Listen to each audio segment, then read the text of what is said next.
नमस्कार। कार्यक्रम खास मुलाकात में आपका बहुत बहुत स्वागत है। और आज इस कार्यक्रम में हमारे साथ उत्तर प्रदेश के एक वरिष्ठ कैबिनेट मंत्री तो हैं ही, लेकिन वो एक महत्वपूर्ण पार्टी निषाद पार्टी के मुख्य कर्ता धर्ता भी हैं।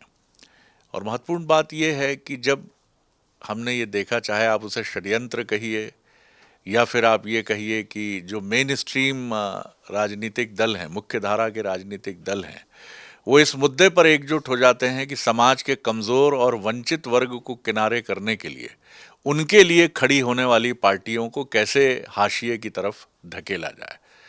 और ऐसे में एक उम्मीद की किरण बनकर सामने आई है ये पार्टी, निषाद पार्टी जिसका नाम है, और जिसके प्रमुख हैं संजय निषाद जी, जो कैबिनेट मंत्री हैं। और उन्होंने बहुत चौंकाया उत्तर प्रदेश के चुनाव में जब करीब करीब 1 दर्जन सीटें हासिल की, जिसमें उन्होंने लगभग आधी सीटें अपने सिंबल पर और उतनी ही सीटें भारतीय जनता पार्टी के सिंबल पर हासिल की। तो आज एक विचार जन्य छोटी सी बातचीत करने की भी कोशिश होगी, क्योंकि कई बार कुछ प्रतीक, जैसे इस समय अम्बेडकर जी का मसला बड़ा उलझा है, लेकिन हम उस पर भी आएंगे। लेकिन पहले इसी विचार को लेकर और इससे जुड़े कुछ और प्रश्न मैं उनसे ज़रूर करना चाहूँगा विनम्रता से। बहुत स्वागत करता हूँ संजय जी आपका। बधाई है आपके मंसल न्यूज़ चैनल को, आपके श्रोताओं को, आपकी टीम को भी मेरी तरफ से। बहुत बहुत धन्यवाद। जो बात मैंने कही, क्या आप उससे सहमत हैं कि समाज के कमजोर, वंचित, पिछड़े वर्ग को, उसके लिए जो भी पार्टियां खड़ी हुई, चाहे वो बहुजन समाज पार्टी की मैं बात कर लूं, चाहे वो वाम चिंतन से जुड़ी पार्टियां रही हों, चाहे अन्य पार्टियां रही हों, उनको मुख्य धारा की पार्टियां चाहती हैं कि वो पिछलग्गू बनकर चलें या समाप्त हो जाए। देखिए, आपका एकदम कहना सत्य है कि बड़ी मछली छोटी मछली को खा जाती है, और बड़ा घोड़ा अपने कमजोर घोड़ों का हिस्सा खा जाता है, भले उसी का। और इसीलिए पहले राजा नीति बनाते थे तो उसे राजनीति कहते थे। नीति मतलब बजट होता है। गजट और बजट पहले राजा बनाते थे। गजट मतलब कानून और बजट मतलब व्यवस्था, मतलब पैसे। ये दो बहुत महत्वपूर्ण चीज़ है। उसके बाद इस देश में ऐसा गजट बजट बनता था जिससे सोने की चिड़िया कही जाती थी, और इसे विश्व गुरु कहा जाता था। तब ये कहा जाता था हमारा जीडीपी ग्रोथ 33.5 था और एजुकेशन 75% था। तब हम इसे सोने की चिड़िया कहते थे। मैं नहीं कहता, जस्टिस ऑफ इंडिया नाम की एक बुक लिखने वाले नोबेल प्राइज अमर्त्य सेन ने लिखा। एक एविडेंस के आधार पर उस समय, तब निषाद राज और भगवान राम त्रेता में उस समय का कानून कहता। लेकिन मुगल आए, अंग्रेज आए, उन्होंने अपने हिसाब से गजट और बजट बनाया। एक ही काम की कानून बनाकर कैसे लोगों को विकास की मुख्यधारा में लाया जाए। अब बजट से उनको पैसे तो देश से लिए जाएं, धरती से लिए जाएं, लेकिन पैसे के स्रोत लोगों को दिए जाएं। पैसा देकर इनको विकास नहीं किया जा सकता, बल्कि पैसा के स्रोत का ज्ञान देकर विकास किया जा सकता। ये तब था जब त्रेता में हमारे पास। लेकिन मुगल आए, अंग्रेज आए, उनका एक ही काम था कि गजट ऐसा बनाओ कि जिससे बजट पर कब्जा मिल जाए। अब गजट बनाकर बजट पर कब्जा लिया और कब्जा करके देश को लूट के लेके चले गए। लेकिन दुर्भाग्य है कि इतना सीधा साधा देश, राष्ट्रवादी ताकतें, कि जिन लोगों ने इस देश को आज़ाद कराया, खून बहाया, अंग्रेजों मुगलों को भगाया, 1150 बरस गुलाम रहे। ये बहुत लंबा समय होता। 750 बरस, एक पहचान मिट जाती है एक पीढ़ी में। 50 साल बाद भूल जाते हैं, 6 महीने बाद भूल जाते हैं लोग। माननीय मुलायम सिंह कहते थे कि 6 महीने बाद पब्लिक भूल जाती है, हर 6 महीने बाद तुम्हें आंदोलन ही करना पड़ेगा या मैसेज देना पड़ेगा। नहीं, ये मस्तिष्क है। 750 बरस मुगल, 350 बरस अंग्रेज। ये हम जब 30 गुना अमीर थे, मुगल आए, अंग्रेज आए 20 गुना अमीर थे, और 750 बरस, वो 350, 1100 बरस में इतने लूट पाए कि $1 1 रुपए के बराबर हुआ 1947 में। लेकिन अभी मैं इंग्लैंड गया था पिछले 2 साल पहले, 1 साल 1.5 साल पहले, तो वहाँ एक पाउंड को कि सामान लेने के लिए हमें 100 रुपये देना पड़ता था। चलो, आज़ाद होने के बाद वो 100 गुना अमीर हो गए, हम 100 गुना गरीब हो गए। इसका मतलब इन लोगों ने वोट तो लिया, लेकिन वोट लेकर हम बटन तो दबाए कांग्रेस का, सपा बसपा का, लेकिन उस बटन से इस देश का खजाना विदेश पहुंचा दिया। देश में था कि हम लोकतंत्र स्थापित करेंगे। जो रुपया विदेश गया वो आएगा, या हम जो देश के लोग हैं, देश का खजाना हम खुद जीडीपी बढ़ाएंगे, हम देश की अर्थव्यवस्था सही करेंगे। लेकिन दुर्भाग्य है, जो बजट के शिकार हैं वो निर्बल हैं, जो बजट के हिस्सेदार हैं वो सबल हैं, जो राजनीति के शिकार हैं, शुद्ध शब्दों में कहेंगे, वो निर्बल हैं, जो राजनीति के हिस्सेदार हैं सबल हैं। तो मैंने कहा भाई पॉलिटिकली ऐसे लोगों को चिन्हित किया कि कम संख्या में राजनीतिक ट्रेंड लोग पावर पैसे के मालिक हैं, और बहुसंख्य लोग राजनीतिक अनट्रेंड लोग। कहते ना कि the real god is voter in the democracy. Churchill ने, जो नोबेल प्राइज हैं इंग्लैंड के प्राइम मिनिस्टर, उन्होंने जो किताब लिखी है अबाउट द पॉलिटिक्स, उन्होंने कहा कि political power the strong then the god power. राजनीतिक शक्ति ईश्वर से शक्ति से थोड़ा सा भी कम नहीं है। और उन्होंने कहा every problem solve by the political party in the democracy with social organisation as per law of the constitution of nation. जो संविधान होगा देश का, उसके हिसाब से सभी समस्याओं का समाधान होगा। मतलब एक संविधान गजट बनाएगा और उसके अनुसार बजट बनाएगा। अभी क्या हुआ देख सकते हैं कि उन्होंने लिखा कि social organisation is a sweet point in the democracy, the real god is voter in the democracy, but voter is the politically unconsciousness. जो वोटर है बेहोश है, पौआ पिला के बेहोश करो, चाहे पर्चा पढ़ा के बेहोश करो, चाहे पब्लिक में वॉइस पैदा करके बेहोश करो, चाहे प्रेस से करो, चाहे आवाज़। ये जनता का पैसा है, जनता का सदन है, जनता के लिए होना चाहिए।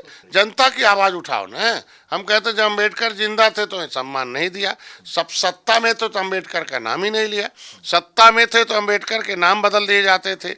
जिले के भाई मेडिकल कॉलेज के नाम रखा अम्बेडकर बहन जी ने, कौन सा गलत कर दिया? लेकिन सपाई अम्बेडकर के नाम पर मेडिकल कॉलेज बदल दिया, उनकी मूर्ति ही फेंक दिया। उनको था कि रिजर्वेशन के माध्यम से ही कमज़ोर को मजबूत किया जा सकता। कहाँ गया रिजर्वेशन भाई? ये निषाद 18% जो देश को आज़ाद कराए हों कॉन्स्टिट्यूशनली। भाई कॉन्स्टिट्यूशन ऑफ इंडिया के मुताबिक 1947 में देश आज़ाद हुआ है। पहला कमीशन बनाना था सेमेन अंगार criminal tribes act inquiry committee 1949-50। ये कॉन्स्टिट्यूशन ऑफ इंडिया के मुताबिक कमेटी बनाने का अधिकार है। हम कहते उसका रिपोर्ट था कि 578 जातियाँ देश को आज़ाद कराने वाली हैं, जिनको क्रिमिनल कास्ट घोषित करके अंग्रेजों ने उजाड़ा हो, और इनकी आबादी बहुसंख्य है। ये भूमिलेस हैं, इनके पास ज़मीन नहीं है, घर नहीं है, शिक्षा नहीं है। इनको 74 प्रकार की व्यवस्था दिया जाए, इनके घरों पर ताम्र पत्र लगाए जाए कि ये देश को आज़ाद कराने वाली जातियाँ हैं। ये बताओ, ये संविधान के सहारे जाके सत्ता में मलाई खा रहे हैं, और इनके लिए रजाई भी नहीं मिल रही है, इनके लिए दवाई भी नहीं मिल रही है। इनकी क्या दशा है? ये आज के दिन में अम्बेडकर के नाम पर इतना बड़ा आंदोलन कर रहे हैं। संजय जी, माफ़ी चाहूँगा, आपको बीच में रोक रहा हूँ, लेकिन आपसे बात करके आपकी विद्वता, आपका इतिहास का ज्ञान और अंतर्राष्ट्रीय राजनीति के समकालीन परिप्रेक्ष्य या अतीतवादी परिप्रेक्ष्य सब स्पष्ट हो रहे हैं। और आपकी पीड़ा भी मैं समझ पा रहा हूँ कि एक विज्ञ राजनेता को, जो मुख्य धारा के तथाकथित विद्वान राजनेताओं से आगे ही प्रतीत होता है, उसको भी वोट की राजनीति के इस गणित में बड़े दलों के साथ ऐसे समझौते करने पड़ते हैं जिसमें मन मारना पड़ता है। देखिए, बड़े दल के एक बड़े मुद्दे हैं, छोटे दल के छोटे मुद्दे होते हैं, और छोटे मुद्दे के बाद वो बड़ा होता तो बड़े मुद्दे होते हैं। भाई पहले हिंदुत्व के मुद्दे से भारतीय जनता पार्टी आई, फिर राष्ट्रवाद के मुद्दे आए, फिर अर्थव्यवस्था के मुद्दे आए। देखिए आज मोदी जी प्रधानमंत्री हैं तो देश के सभी मुद्दे उनके सामने हैं। आज के दिन में देश को आज़ाद कराने वाली जातियों का एक बड़ा, लेकिन इसमें गरीब की रजाई और दवाई है। निश्चित रूप से है कि आज मैं जब आवाज़ बना, आज जब प्रधानमंत्री से पहली बार मिला, तो हमें तो नीचे वाले आदमी हैं। मैंने कहा भाई यही अनाज गोदामों में सड़ रहा है और गरीब भूखों मर रहा है। मैं तो डॉक्टर हूँ, मेरे वहाँ दवाई लिए आते थे, तड़पते थे, मैं दवाई लिख दिया। मैं एलेक्ट्रोपैथ डॉक्टर था, मेरी एक सीमा थी। लेकिन मैं जब देखा कि दवाई हमारे यहाँ नहीं ठीक होगा तो पता चला जाओ बड़े डॉक्टर पास जाओ। अस्पताल में गया, सदर में दवाई नहीं है, बड़े अस्पताल में उसके पास पैसा नहीं है, तो कहता साहब नहीं जा पाएंगे, मेरे पास किराया नहीं है। तो मैं किराया देता था और लिखने के बाद मेरे सामने अपने बच्चों को तड़पते हुए गोद में वापस लेके जाता था। ये दर्द कब तक चलेगा? आज के दिन में यही, आज भूखों मकान नहीं है। आज देखो, मैं तो सौभाग्यशाली हूँ कि 15 करोड़ लोगों को हम कैबिनेट में है खुद, जिस समय वो दस्तखत करते हैं हम लोग कि इनको अनाज मिलना चाहिए, तो कितना दर्द होता है कि 70 साल हो गया, चलिए अनाज खिलाना पड़ रहा, उनको क्यों नहीं व्यवस्था दी गई? इलाज के लिए आज 5 लाख रुपए का अनुदान दिया मोदी जी ने। आज के दिन में मछुआ कल्याण कोष की स्थापना कराया। अभी मैं अपने यहाँ 5 करोड़ रुपया दिया कि जाओ निषादों के पास, जिसके पास आयुष्मान भारत कार्ड नहीं है उसको इलाज कराने की व्यवस्था दे दी। इनके शिक्षा के लिए लाया हूँ कि जो इंटर में पढ़ेगा निषाद का बेटा बेटी वो 20,000 10,000 पाएगा, बीए में 20,000, उससे ऊपर पढ़ेगा 50,000 देंगे। उससे अच्छा लाए जब शिक्षा दे देते हम तो दवाई रजाई सब मिल जाती। तो मैं कह रहा हूँ शिक्षा पर आज के दिन में चर्चा होनी चाहिए सदन में। आज के दिन में हमने आवाज़ उठा दी कि संविधान में मिले हुए हक लेदरमैन, वाशरमैन, फिशरमैन के साथ 66 समूह अनुसूचित जाति की सूची में सूचीबद्ध हैं। जो अधिनियम है, जो अनुसूचित जात अधिनियम है, अधिनियम मतलब अधिकार उस नियम से मिलेगा। क्या नियम मिलेगा? लेदरमैन, वाशरमैन, फिशरमैन, क्राफ्ट्समैन, 66 समूह है। केवल लेदरमैन के लिए अनुसूचित जात है क्या? केवल पासी के लिए, धोबी के लिए, और जातियाँ कहाँ गई? अगर उनको भी अनुसूचित जात के अधीन ला दिया जाए तो उन्हें कोई रे नहीं बोलेगा, सम्मान मिल जाएगा। उनके बच्चों को फ्री में पढ़ाई हो जाएगी। अनुसूचित जात, ये अनुसूचित जात आयोग क्यों सोया हुआ? जब मैंने आरजीआई से लिखवा दिया, भाई लाखों लोग आए थे जब माननीय गृह मंत्री लखनऊ गए थे तो सब उन्होंने आवाज़ उठाए, मेरा आरक्षण बहुत हुआ, कहानी किस्सा कहाँ गया मेरा निषादों का हिस्सा। तो उन्होंने जब पीड़ा सुनी गृह मंत्री ने, मुख्यमंत्री से कहा, मुख्यमंत्री ने कागज लिया, कहा भाई क्या मामला? मैंने कहा भाई आप ही आवाज़ उठाते रहे हमारी दिल्ली में, मैं तो बाद में आया। ये केवट मल्ला मझवार अनुसूचित जात के हकदार हैं। 1961 में हम 70 लाख थे हैं, और ये तुरैया भी था 70 लाख। ये दोनों को ओबीसी में डाल के हमें 7,000 कर दिया। ये मारने वाली गिनती क्यों हो रहा? हमें जिंदा रखिए। आरजीआई ने लिखा कि नहीं, केवट मल्ला मझवार अनुसूचित जात हकदार है, 1961 में गिनती हुई है। सामाजिक न्याय मंत्रालय का ये मामला है। जब मैंने अभी सदन में आवाज़ उठा दी, अभी बोला हूँ कि भैया ये कौन से संविधान की बात कर रहे हो? गोली क्यों चलवाए हमारे ऊपर? कौन इजाज़त देता? भाई मैं इतने कहा ना कि जब हम दिल्ली संविधान की सूची में अनुसूचित जाति हैं, संविधान की सूची में केवट मल्ला जो है मझवार, गाँव, तुरैया, खरवार, बेलदार, ये अनुसूचित जात की सूची में। जो अनुसूचित जात की सूची में अनुसूचित जात अधिनियम से अधिसूचित है कि फ्री में पढ़ाई, फ्री में दवाई, फ्री में रजाई, फ्री में उसकी बढ़ाई, सब कुछ उसमें है, वो सब सम्मान है। तो जब से अनुसूचित जात लेदरमैन जब तक अधिनियम से अनुसूचित नहीं था तब तक कैसा अपमान था, जैसे ही आ गया तैसे सब सम्मान देने लगे। तो ये जो अपमानित हो रही जातियाँ, ये अधिसूचित हैं, इन्हें ओबीसी में कैसे डाल दिया आप लोगों ने 1994 में उत्तर प्रदेश में? है इनको मारने के लिए, इनका हिस्सा कब्जा करने के लिए, इनकी इज्जत लूटने के लिए भाई। और जब मैं रेल आंदोलन किया, मैंने पूरा जेल में हमें डाल दिया, फिर भी नहीं माने हमारे लोग, रोड पर आए, देश जाम हुआ प्रदेश में। जब सपा पागल हो गई, कांग्रेस जीरो हो गई, सपा बसपा जीरो होने लगी कि ये तो लुटेरे हैं, इन जातियों के हिस्से खा रहे हैं, तब आप लोगों ने आनंद फानंद में 31 दिसंबर 2016 को आप लोगों ने ओबीसी से निकाला। राज्यपाल ने नोटिफिकेशन जारी कर दिया। राष्ट्रपति के नोटिफिकेशन पर, अधिसूचना पर और राज्यपाल के अधिसूचना पर कोई कोर्ट में, न्यायालय में नहीं चलता। जीओ पर चलता, गवर्नमेंट ऑर्डर पर है, शासनादेश पर चलता। बट जो गजट पारित हो गया, गजट पर कोई कोर्ट नहीं चलता। ये as per constitution of India. तो जब उत्तर प्रदेश में गजट में, दिल्ली के गजट में अधिसूचित थे, उत्तर प्रदेश में छीन लिया था। लेकिन जब दूसरा अधिसूचना जारी हो गया कि 12 नंबर से केवट मल्ला निकाल दिया, 13 नंबर से 12 नंबर से कश्यप कहाँ निकाल दिया, 13 नंबर से केवट मल्ला निकाल दिया, 29 नंबर धीवर, हमें ओबीसी से निकाल दिया और कह दिया नई सूची बनाओ। तो नहीं, ये संघर्ष अभी भी चल रहा है आपका? चलेगा ही। मैं कहता हूँ तो संघर्ष तो करना ही पड़ेगा ना भाई। हम कह रहे हैं कि अपने लाइफ साइकिल को, अपने बच्चे के प्रति हर आदमी संशय होता है अपने तो हम कहते हैं जानवर भी अपने बच्चे की लड़ाई लड़ता, हम तो इंसान है ना। आपने एक और संजय जी बड़ी आवाज बता रहे, यह तो मामला केंद्र सरकार में आ गया कि केंद्र सरकार की जिम्मेदारी बनती है कि अनुसूचित जात के अधिनियम से अधिसूचित है उसकी सुरक्षा दे। ये मामला आज उठता है यहाँ सदन में, हमारे लोग घेरते, ज्ञापन देते, आते, लेकिन इन लोगों ने क्या नखड़ा कर दिया, कांग्रेस ने, सपा बसपा ने, अंबेडकर के नाम पर जाम करो। जो अंबेडकर को अपमानित करते थे, जो आरक्षण को लूट लिया, जो अंबेडकर की आत्मा को लूट लिया कि निचले पावदान में रहने वालों का हिस्सा क्या है, चंगू मंगू खाएंगे। अरे सुप्रीम कोर्ट को आज ऑर्डर करना पड़ा ना कि जो एक बार आरक्षण का लाभ ले लिया उसे रोक दिया जाए, है दूसरे को अवसर दिया जाए, निचले पावदान में, पाइपलाइन में, पॉलीथीन में, रोड साइड पर रहने वालों को। कौन सा गलत ऑर्डर कर दिया भाई? यही लोग उसकी मलाई खा रहे, यही खाते रहेंगे क्या? हम कह रहे हैं कि रिक्शा वाले बेटा जब सांसद बन के आएगा उसमें भी होना चाहिए सदन, राजनीतिक आरक्षण होना चाहिए, उसमें भी रिजर्वेशन में रिजर्वेशन होना चाहिए। रिक्शे वाला का बेटा जब आवाज उठाएगा तब रिक्शे वाले का कल्याण होगा। एक बड़ा बड़ा अहम सवाल आपकी बात से, जैसे आपने कहा कि आज़ादी के समय निषाद, केवट, मल्लाह, इनके सहित जो करीब 300 से ज़्यादा जातियां रही। 193 उत्तर प्रदेश में। जी हाँ, और आपने कहा कि खुद निषाद समुदाय का बहुत योगदान आज़ादी में रहा, और मुझे याद आता है प्रभु श्री राम और केवट का प्रसंग, कि जब उनकी विद्वता केवट की देखिए कि राम कहते हैं कि मुझे पार उतारो, तो वो कहते हैं कौन से पार, मुझे कौन पार उतारेगा, मैं आपको उतार दूंगा तो मुझे कौन पार उतारेगा। और जिनके प्रभु श्री राम पैर पखारते हैं, उस केवट की विद्वता का आपको क्या लगता है कि क्या समाज के इस कमजोर वर्ग की लड़ाई को कुछ प्रतीकों में उलझाने की कोशिश हुई? रैदास की भी बात करिए, कांशीराम की भी बात करिए, फुले जी की भी बात करिए, एक आप क्यों कुछ प्रतीकों में उलझ कर रह जाते हैं? अपने अपने राजनीतिक दल मुख्य धारा के तो एक पूरी फहरिस्त रखते हैं महापुरुषों की, और जब समाज के कमजोर वर्गों की बात आती है तो इक्का दुक्का नाम पर कहानी समाप्त होती है। अरे मैं कह रहा हूँ ना, कांशीराम आए, एक महापुरुष बन के आए, लेकिन जैसे सत्ता में आने के बाद बहुजन समाज पार्टी भटक गई। अब देखो उन कुछ ही लोगों के बीच में लटक। आप तो नहीं भटकेंगे। हम तो देखो आज के दिन में भी उनके मिशन पर चलने वाले, उनके मिशन अधूरे हैं, हम पूरे करने के लिए आवाज उठा रहे हैं। आज के दिन में लड़ाई लड़ रहा हूँ ना।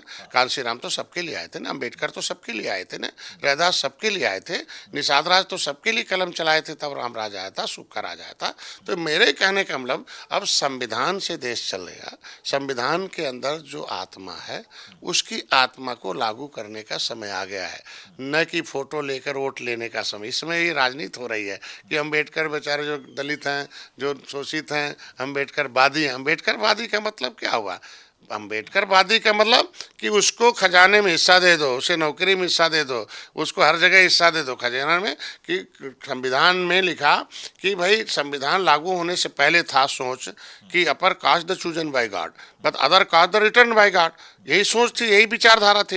लेकिन संविधान में आ गए नहीं नहीं नहीं, the lower and depress classes already chosen bye constitution of India, the upper caste the chosen by public. जब पब्लिक चुनेगी तब बड़े रह जाओगे। अब पब्लिक कैसे चुनेगी? जैसे ये लोग हैं फ्रॉड, भाई तस्वीर दिखा देंगे, पब्लिक चुन ले। अरे यार, पब्लिक के लिए आवाज़ बनो, पब्लिक की आत्मा बनो, पब्लिक के लिए वकील बनो, पब्लिक के अभिभावक बनो, तब वोट दे ना। ये अभिभावक नहीं बनना चाहते हैं, उन्हें अभिव्यक्ति ऐसा व्यक्त करना चाहते हैं कि हम तुम्हारे बहुत अच्छे मसीहा हैं।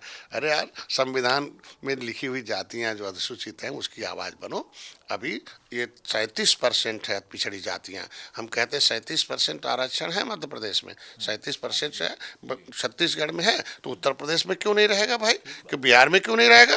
बंगाल में अनुसूचित जाति की सूची है, और जब बंगाल से बिहार अलग हुआ है तो फिर उसका पन्ना ही गायब हो गया। वो निषाद कहाँ चला? बंगाल में निषाद अधिसूचित है और बिहार में गायब है। तो ये कैसे हक गायब करते हैं? ये सब बहुत बदमाश लोग हैं। इसकी सजा देखिए, जनता जज होती है, जनता जनार्दन होती है, और जनता फैसला लेती है, जनता ही भाग्य बुझाता है।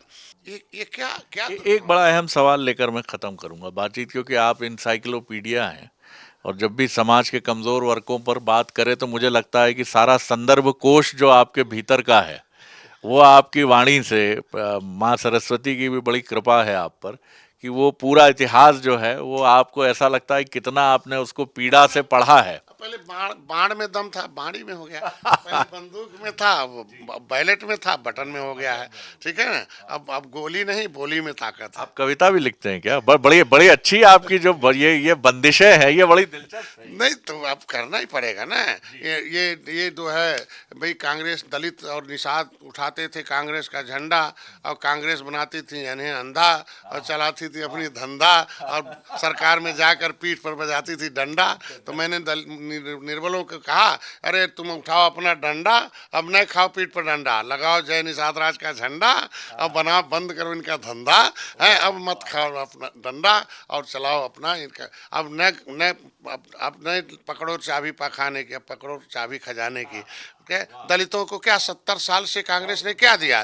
चाबी दिया खजाने की, अपने लेकर चाबी दिया उनको पैखाने की और अपने लिए दिया खजाने की। अम्बेडकर ने लिखा भाई निचले पावदान को चाबी चाहिए खजाने की है। आप भाई मैं कह रहा हूँ अब क्या खाना चाहिए नहीं खजाना चाहिए। तो मैंने कहा भैया अपना उठाओ झंडा, अपना उठाओ डंडा, अब न पकड़ो चाबी खाने की, अब पकड़ो खजाने की। आखिरी आखिरी सवाल कर रहा हूँ। आपने बड़ी विनम्रता से कहा है और मर्यादा का गठबंधन की पालन भी किया है, लेकिन अगर बीजेपी की तरफ से अपेक्षित पहल नहीं हुई तो फिर डंडा खड़केगा आपका? हमको उम्मीद है कि बीजेपी गलती नहीं करेगी, क्योंकि जो गलती कांग्रेस ने की, जो गलती सपा ने की, जो गलती बसपा ने की, वो आज के दिन में वो दूर हो गए निषाद। और अभी अपेक्षित समय के अधीन रहते नहीं करने का नतीजा कि उत्तर प्रदेश में 43 सीटें हम लोग हार गए। और उसका नतीजा क्या हुआ कि निषाद पार्टी एक निषादों की आत्मा है। निषाद पार्टी ये जो देश को आज़ाद कराने वाली जातियाँ, मैंने किताब 13 लिखी है। पहले सोशल मीडिया नहीं था, मीडिया नहीं था, ये कुछ जानते नहीं थे। जो कुछ जानती ना हो उसको जनता कहते हैं, और जो जो जान जाए फायदा उठाए उसे नेता कहते हैं, और जो उनकी लड़ाई लड़े उसे नेतृत्व करता कहते हैं। तो हम लोग नेतृत्व करता है। तो अब हम लोग इनको किताब लिख दिया, पर्चा है, रोज काम हो रहा। तो अब हमको लगता है कि मोदी जी बड़े बड़े काम कर रहे हैं। धारा 370, राम मंदिर है, 10% आरक्षण, महिलाओं का आरक्षण है, निषाद राज का किला बना दिया, अब सोच बढ़ गई। तो इनका जो संविधान में मिला हुआ 14 प्रदेशों में निषाद अनुसूचित, उत्तर दिल्ली में अनुसूचित हैं, जमुना इस पार सुरक्षित हैं, अदौरा उस पार सुरक्षित है, मतलब इधर इज्जत सुरक्षित है, सम्मान भविष्य सुरक्षित है। जमुना उस पार कौन निषाद गलती की उत्तर प्रदेश में उनका इज्जत और हिस्सा छीन लिया गया, अब उन्हें वापस कर देना चाहिए, क्योंकि परिभाषित करने भाजपा ने काम करना शुरू कर दिया। माननीय योगी जी हमारी आवाज़ बनते थे, वो खुद सदन में बोलते थे। आज के दिन में इनका मछुआ विजन था, मछुआ एक प्रकोष्ठ बना रखा है। तो मछुआ प्रकोष्ठ का पहला सिद्धांत है कि उनको संविधान में हक मिलना चाहिए। तो बीजेपी पहल कर रही है। माननीय योगी जी पत्र लिखे आरजीआई को, आरजीआई ने एक्सेप्ट कर लिया, सामाजिक न्याय मंत्रालय को भेज दिया। अब सामाजिक न्याय मंत्रालय को कर देना चाहिए, क्योंकि वो उत्तराखंड में इनकी सरकार है। उत्तराखंड में इन्होंने एक शासनादेश जारी किया है कि संविधान के 66 नंबर पर वो जो 65 नंबर पर शिल्पकार है, कि शिल्पकार जाति नहीं जातियों का समूह है, टमटा और कुम्हार उसके उपजाति हैं, और इसलिए इन उपजातियों का, पर्यायवाची जातियों को इन शिल्पकार का सर्टिफिकेट दिया जाए, अनुसूचित जाति का इसमें कुछ लेना नहीं। तो इस तरीके उत्तर प्रदेश में भी मझवार और तुरैया एक जाति नहीं जातियों का समूह है। केवट और मल्लाह मझवार हैं, ठीक है, और कश्यप कहार तुरैया हैं, इनको अनुसूचित जात का प्रमाण पत्र दे दिया। और जाति जो गणना होती है अनुसूचित जात की हमेशा होती रही। तो सेंसस मैनुअल 1961 के आधार पर इनकी कश्यप कहार को तुरैया में और केवट मल्लाह को मझवार में गिनवा देंगे, और इनको कोई समस्या नहीं है। हमारा मामला परिभाषित करने का, शामिल नहीं करने का, इसलिए बड़ा कठिन काम नहीं है। और ये खेवन हार रहे हैं भगवान राम के, और खेवन हार सपा बसपा कांग्रेस के रहे हैं, और जिनको जो नाव से नाविकों का ख्याल नहीं रखा, देखो डूब गए। तो भाजपा निश्चित रूप से ख्याल रखेगी, वो गलती हम नहीं करने वाले। कोई कड़वाहट तो नहीं बीजेपी को? आपको उपचुनाव में भी कोई आपको सीट नहीं दी भारतीय जनता? हम मुद्दे के लिए आए हैं, उन्होंने कहा हम आपके मुद्दे पर विचार करेंगे। तो समाज जब साथ रहे, समाज के लिए हम लड़ाई लड़ने आए।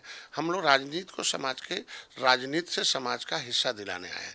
तो जब वो हिस्सा देने की वादा कर दिया राष्ट्रीय अध्यक्ष ने, तो जब निश्चित रूप से समाज बड़ा है, उसका हिस्सा बड़ा, गरीबों की गरीबी का दर्द हम लोग देखने में, हम जमीन में गांव में जाते हैं, कोई नहीं है। इस समय ठंडी में जाइएगा तो उसके पास कपड़े नहीं है, उसके पास झोपड़ी, क्या दिक्कत, क्या 70 साल हो गया, जिसने भगवान राम को पार उतारा उन पर दया नहीं है। तो इसके मतलब कम से कम अब तो कम से कम मर्यादा निषाद यहाँ से दिल्ली से जाके मछली शहर से अनुसूचित जाति की सीट पर चुनाव लड़ाती भाजपा। तो अगर कौन सा उत्तर प्रदेश के निषादों में कमी है कि वो अनुसूचित जाति की सूची से नहीं लड़ सकते? जी, बार बार ये पीड़ा उनके मन की खनकती है, और एक विद्वान राजनेता है, बार बार उनके संदर्भ, उनके कोश खनकते हैं। इतिहास तो जैसा ऐसा लगता है कि उसका घोंटा लगा लिया है उन्होंने पूरा, चाहे प्राचीन समय से। और ये बिल्कुल सही बात है। इस समय नारे बड़े बड़े उठते हैं, बड़े बड़े नारों के बीच में समाज के वंचित और कमज़ोर वर्ग की लड़ाई चली जाती है। वो बहुत पीड़ा से कहते हैं कि जिस केवट ने प्रभु श्री राम को पार लगाया, आज उसी की नैया मझधार में डगमगा रही है। इसके लिए एक मजबूत कमिटमेंट सामने आना चाहिए। हालांकि उनका विश्वास है कि उत्तर प्रदेश की योगी आदित्यनाथ जी की सरकार इस दिशा में प्रतिबद्ध है, कमिटेड है, और वो आगे बढ़ेगी। और निषाद जी विनम्रता से कहते हैं कि मुझे पूरा विश्वास है कि अब त्रुटि नहीं होगी, और हमें पूरा विश्वास है कि योगी आदित्यनाथ और प्रधानमंत्री नरेंद्र मोदी सदियों से होते आ रहे इस अन्याय को समाप्त करके, जिस तरह से उन्होंने जीएसटी, जिस तरह से राम मंदिर, धारा 370 को लेकर पूरी दुनिया में और भारत में एक प्रशंसा का स्वर हासिल किया है, वैसा ही वो समाज के इस वंचित वर्ग को करके असमानता के खिलाफ अपनी मजबूत सोच को परिलक्षित करेंगे। खास मुलाकात में इतना ही। अगली बार एक और खास व्यक्तित्व को, शख्सियत को लेकर मिलेंगे। नमस्कार।